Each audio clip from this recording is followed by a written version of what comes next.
దేవుని నామానికి మహిమ కలుగును గాక.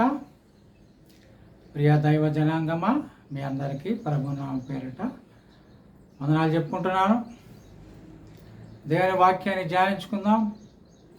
దానికంటే ముందుగా ఒక ఆత్మీయ గీతం పాడుకుందాం.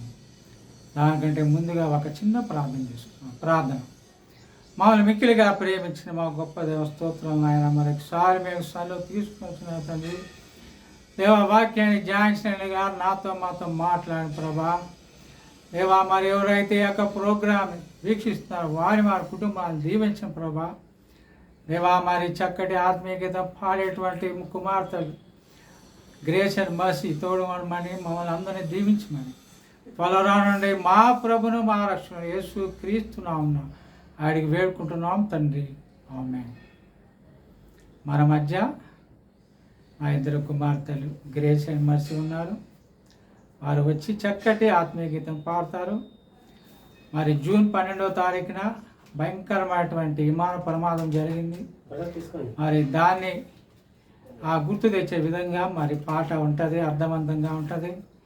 కాబట్టి మరి మీరందరూ కూడా మరి విని మరి మేలు పొందవలసిన కోరుతున్నాం.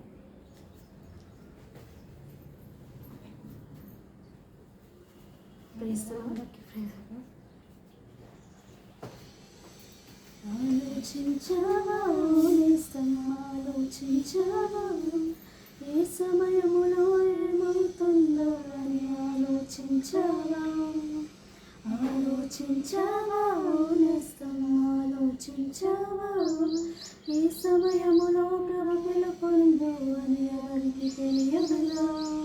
ఈ సమయమందే అంతా విడిచి వెళ్ళవస్తే ఈ చోటికి వెళ్తావా అని ఆలోచించావా.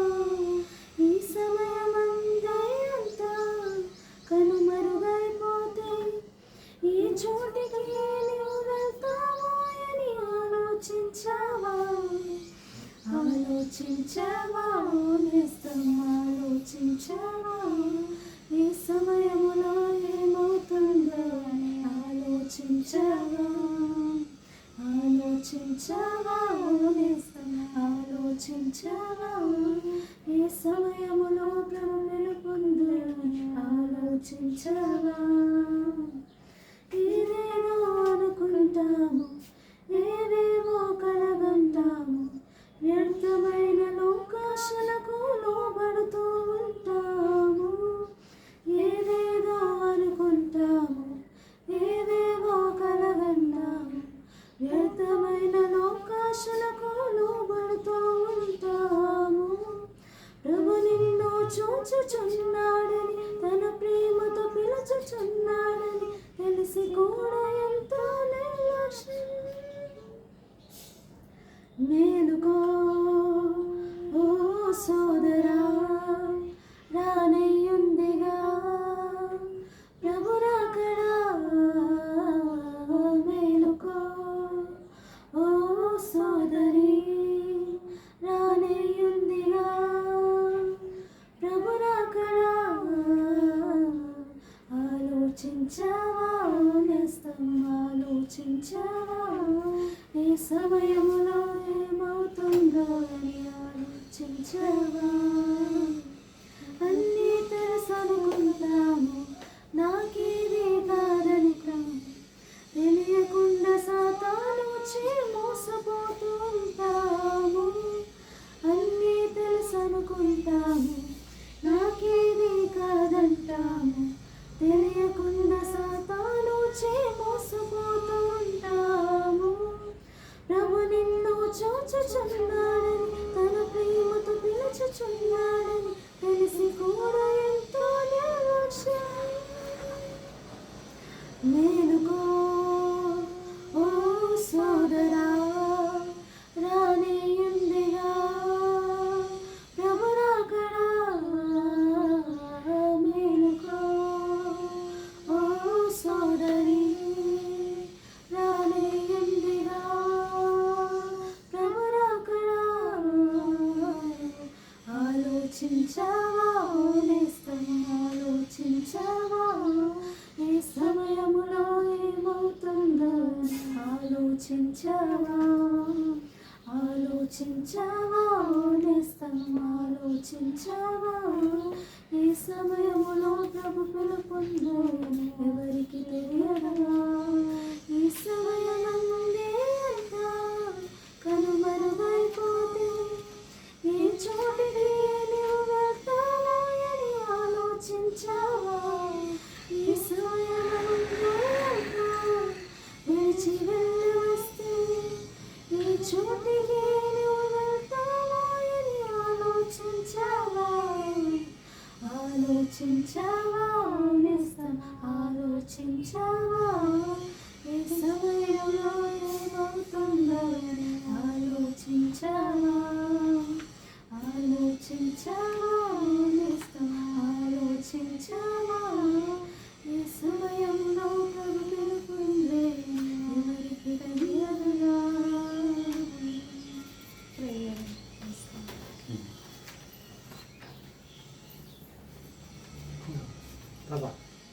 చక్కటి అర్థవంతమైనటువంటి ఆత్మీయ గీతం పాడినటువంటి గ్రేషన్ మసీకి నా హృదయపూర్వక వందనాలు చెప్పుకుంటున్నాను. దేవుని వాక్యంలోనికి వెళ్దాం. కీర్తనలు 51 10. దేవా, నా యందు శుద్ధ హృదయము కలుగజేయము, నా అంతరంగములో స్థిరమైన మనసును నూతనముగా పుట్టించుము. ఇక్కడ దావీదు మహారాజు రాసినటువంటి కీర్తన, ఆయన ఏమడుగుతున్నాడంటే దేవుణ్ణి శుద్ధ హృదయము కావాలి అని అడుగుతున్నాడు. ఎందుకంటే ఆయన పాపం చేసినాడు, ఆ పాపం నుంచి విముక్తి కావాలి. అంటే హృదయము చెడిపోయింది, ఆ క్షణంలో హృదయము చెడిపోయింది, అందువల్ల పాపం చేసినాడు. పాపం చేసిన తర్వాత నా శుద్ధ హృదయం కావాలని అడుగుతున్నాడు. మరి స్థిరమైన మనసు కూడా కావాలని అడుగుతున్నాడు. స్థిరత్వం లేదు. అయితే మనము మరి మారు మనసు పొందితే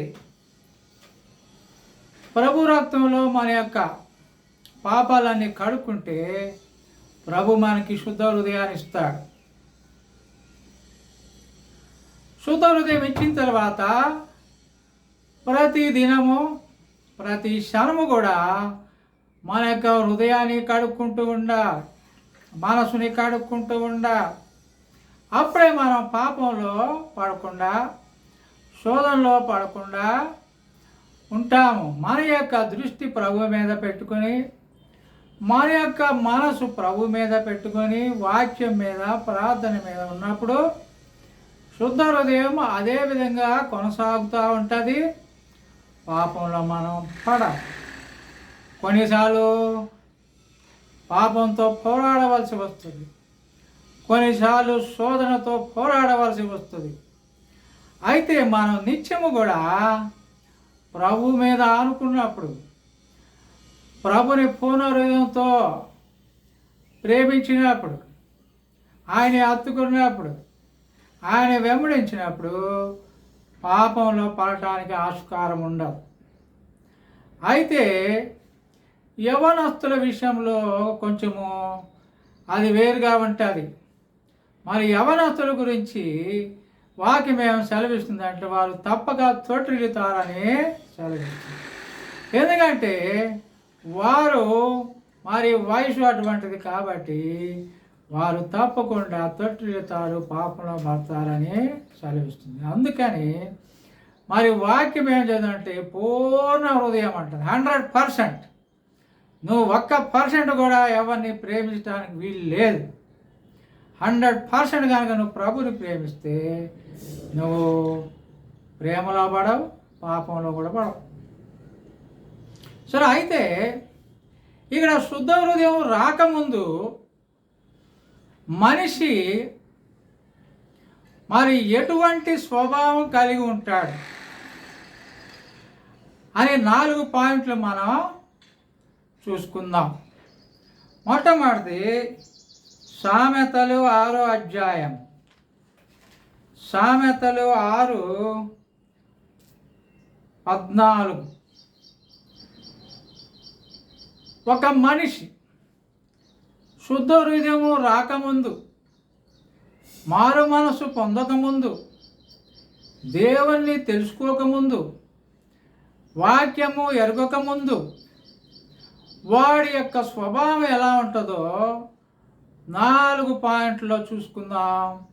మొట్టమొదటి పాయింట్ సామెతలు 6:14.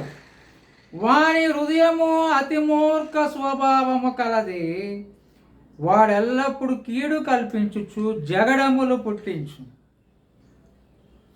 కాబట్టి దేవుని నమ్ముకోనటువంటి హృదయం, దేవుని ఎరుగినటువంటి మనిషి యొక్క స్వభావం ఏ విధంగా ఉంటుందంటే, వాడు హృదయం ఏ విధంగా ఉంటుందంటే, వాడు అతి మూర్ఖుడు అంట.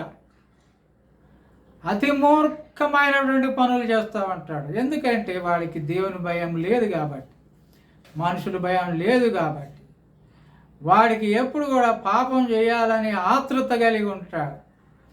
కాబట్టి ఎవడు ఏం చెప్పినా కానీ వాడు నమ్మడు, వాడు వినడు. మరి అది పొగ తాగే విషయంలో కానీ, లేకపోతే బ్రాందీ, సారాయి, బిస్కీ ఇట్లాంటివి తాగే విషయంలో కానీ, లేకపోతే ఇంకా మరి అమ్మాయిలతో ప్రేమలో పడే విషయంలో కానీ, ఈ విషయాలన్నింటిలో వాడు ఎవరి మాట వినడు. వాడి హృదయం అతి మూర్ఖంగా ఉంటుంది. అతి మూర్ఖంగా వాడు చేసే పనుల వల్ల వాడు మరి నష్టంలో పడిపోతాడు. అతి మూర్ఖ స్వభావం కాదు, వాడు ఎల్లప్పుడు కీడు కల్పిస్తూ ఉంటాడు. అంటే వాడు ఇతరులకి కీడే కల్పించాలనుకుంటూ ఉంటాడు. పక్క వారికి ఏ విధంగా నేను కీడు చేయాలి, వాని ఏ విధంగా మోసం చేయాలి, వాని ఏ విధంగా పాపంలో పడేయాలి, వాని ఏ విధంగా వాడుకోవాలి, వాని యూజ్ అండ్ త్రో, మరి ఆ విధమైనటువంటి స్వభావం కలిగి ఉంటాడు. మరి వాడు అనేక మందిని మోసం చేసేవాడుగా ఉంటాడు, ఆడపిల్లలను కూడా మోసం చేసేవాడుగా ఉంటాడు. వాడు ఎల్లప్పుడూ కీడు కల్పించు జగడములు పుట్టించును. వాడు జగడాలు పుట్టిస్తాడు. వాడి మాట వల్ల, వాడి క్రియల వల్ల, వాడి పనుల వల్ల ఇతరులకి కోపం తెప్పించేవాడు ఉంటాడు. వాడు ఎందుకు అని ప్రశ్నించినప్పుడు వాడితో జగడ మారుతాడు. కాబట్టి ఇక్కడ మారు మనసు పొందని హృదయం, కొన్నిసార్లు మారు మనసు పొందిన వాళ్ళు కూడా ఇటువంటి స్వభావం కలిగి ఉంటారు. అంటే వాళ్ళని నామకార్థ క్రైస్తవులని మనం అనుకోవచ్చు. ఎందుకంటే ఏదో పేరుకి వాడు చర్చికి వెళ్తాడు, అక్కడ పాటలు పాడతాడు, కానుకలు వేస్తాడు, వాక్యం చదువుతాడు, అన్నీ చేస్తాడు. కానీ అదంతా కూడా పేరుకు మాత్రమే. ఆదివారం చర్చికి వెళ్ళాలి కాబట్టి వెళ్తాడు, అందరికీ ప్రేజులాడు చెప్తాడు. కానీ వాళ్ళు మారు మనసు లేదు, శుద్ధ హృదయం లేదు. వాడికి క్వైట్ టైం, మౌన ధ్యానము, ప్రభు సన్నిధిలో గడిపే అలవాటు ఉండదు. కాబట్టి వాడికి ఇటువంటి స్వభావం ఉంటుంది. ప్రొద్దున లేవగానే ఉదయకాలము ప్రభుతో మరి ఒక అర్ధగంట సేపు మినిమం గడిపేవాడికి ఇటువంటి స్వభావం ఉండదు. అతి మూర్ఖ స్వభావం ఉండదు, జగడాలు కల్పించే స్వభావం ఉండదు, కీడు కల్పించే స్వభావం ఉండదు. కాబట్టి ఇక్కడ తెలుసుకోవాల్సింది ఏంటంటే, ప్రభువుతో ఏకాంతంగా, మరి ప్రభు ఏం చెప్పంటే, నీ గదిలోనికి వెళ్ళి తలుపు వేసుకొని రహస్యమందు చూచి నీ తండ్రికి నువ్వు ప్రార్థన చేయాలి అన్నాడు. కాబట్టి ఏకాంతంగా నువ్వు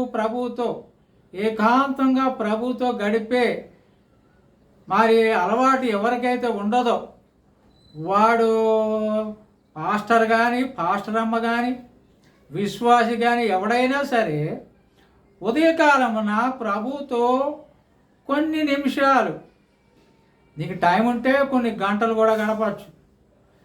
ఎందుకంటే ప్రభువే చెప్పాడు, రహస్యమందు చూచి నీ తండ్రి మరి నీ ప్రార్థన ఆలకించాలంటే. నీకున్న సమస్యలు చెప్పుకోవాలంటే నువ్వు రహస్యంగా నీ గదిలోనికి వెళ్ళి ప్రభుతో ఏకాంతంగా గడుపుతూ నీ సమస్యలు చెప్పుకోవచ్చు, స్తుతించవచ్చు, వాక్యాన్ని చదవచ్చు, ధ్యానించవచ్చు. ఆ అలవాటు లేని ప్రతి ఒక్కడు కూడా ఎటువంటి స్వభావం ఉంటుందంటే వాడు అతి మూర్ఖ స్వభావం గలవాడు. అంటే ఎవడాడు? దేవునితో ఏకాంతంగా క్వైట్ టైం చేయనివాడు పాస్టర్ కానీ పాస్టమ్ కానీ విశ్వాసి కానీ ఎవడైనా వాడు అతి మూర్ఖ స్వభావం గలవాడు. వాడు ఎల్లప్పుడూ కీడు కల్పిస్తూ ఉంటాడు, వాడు జాడాలు పుట్టిస్తూ ఉంటాడు. కాబట్టి పాయింట్ నెంబర్ 1లో హృదయం గురించి చెప్పబడింది. ఎవరి హృదయము? మారు మనసు లేని హృదయం, నామకార్థ క్రైస్తవుని హృదయం.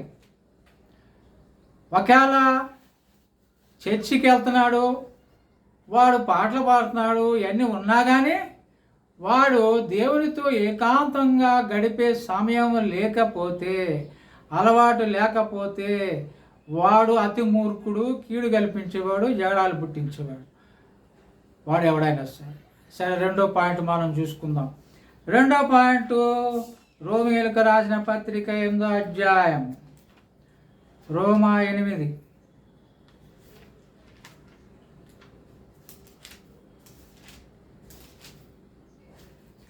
రోమా 8:7 వచనం. ఇక్కడ మనసు గురించి చెప్పబడుతుంది. రెండో పాయింట్ మనస్సు.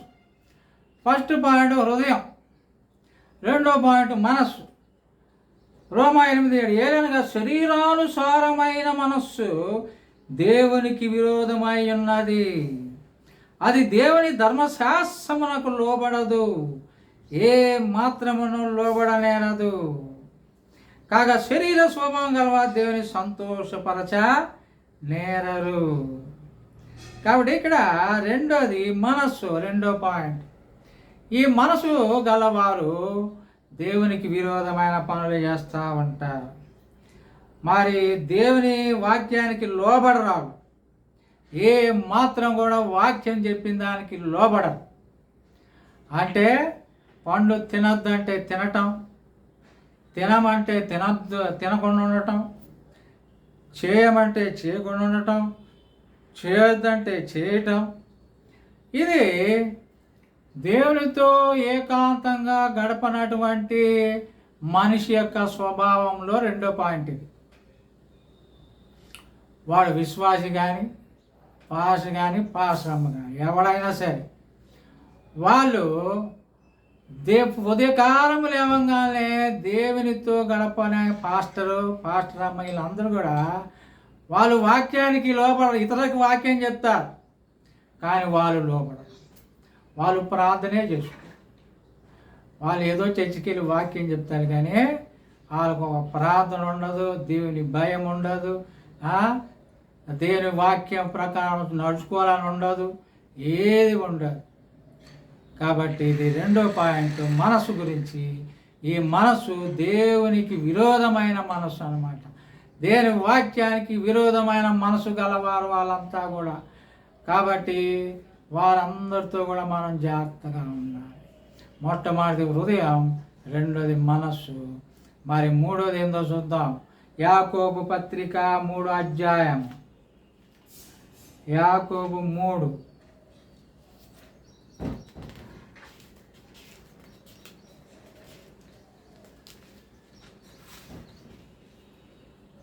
మూడు 8.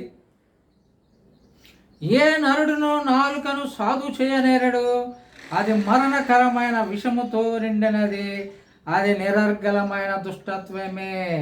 మూడో పాయింట్ నాలుక గురించి చెప్పబడుతుంది.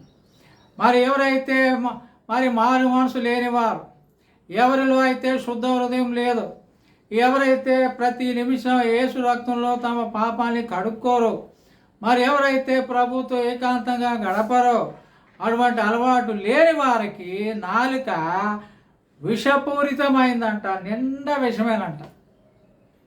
అంటే నోరు తెరిస్తే ఎవడు గురించోనో ఏదో ఒకటి చెప్తూనే ఉంటారు. బ్యాడ్ చెడు చెప్పుందే వాళ్ళు నిద్రపో. నువ్వు పాశ్రమవు కదా, నువ్వు ఎందుకు ఇలా చెడు చెప్తున్నావంటే ఆమెకు అసలు మారు మనసే లేదు. మరి నువ్వు పాశ్రమం కదా ఇలా చెడు మాట్లాడుతున్నావు ఎందుకంటే ఆమెకి మనం చెప్పలేం. ఎందుకంటే పాము అది విషపూరితమైనది. ఈ మారు మనసు పొందని వాళ్ళు కూడా పాములతో సమానం. అందుకని యోహాను భక్తుడు ఏమంటే సర్ప సంతానమా అన్నాడు.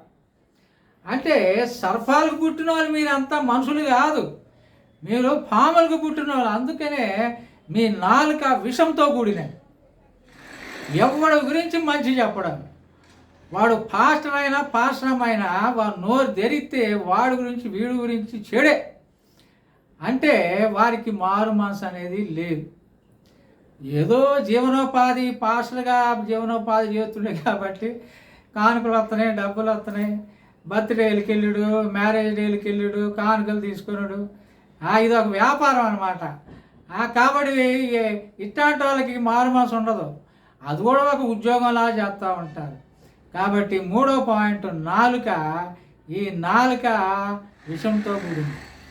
మరి ఎప్పుడైతే నువ్వు యేసు రక్తంలో కడుక్కుంటావో అప్పుడు నీ నాలుకలో విషం అంతా పోయి యేసు రక్తం ప్రతి పాపం నుండి ఎట్లా పవిత్రం చేస్తుందో ఆ నాలుకలో ఉన్న విషయాన్ని కూడా పవిత్రం చేసి నీలో మంచి మాటలు మాట్లాడేటట్లు వస్తుంది.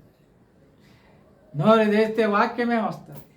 నోరేదైతే ప్రార్థన చేసుకున్నావమ్మా, వాక్యం చదువుకున్నావా, మరి బాగున్నావా, ఇట్లాంటి మాటలే వస్తాయి. అయితే మారు మనసు లేని విశ్వాసులు కానీ పాస్టర్లు పాశ్రమంలో నోట్లోంచి ఏమవుతాయంటే ప్రార్థన అనే మాట రాదు, వాక్యం అనే మాట రాదు. ఏ కాడికి వాడి గురించి వీడి గురించి లోక వార్తలు, వాడట పోయిండు వీడట పోయిండు, ఏ కానీ మంచి మాటలు అనేది రావు. ఎందుకంటే ఆ నాలుక అంతా కూడా విషంతో కూడుకుంది. మరి మొట్టమొదటి పాయింట్ హృదయము. అది ఆ హృదయం మూర్ఖ స్వభావం కలది. ఎవరు హృదయము? మారు మనసు లేని, శుద్ధ హృదయము లేనివారు. రెండోది మనస్సు, దేవునికి విరోధమైన మనస్సు. మూడోది నాలుక. నాలుగోది చూసుకుందాం. 4వ పాయింట్ మరలా సామెతలు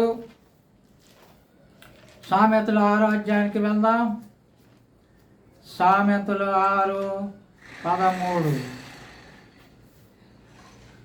6:13 వాడు కన్ను గీటుచు కాళ్ళతో సైగ చేయును, వ్రేలతో గురుతులు చూపును.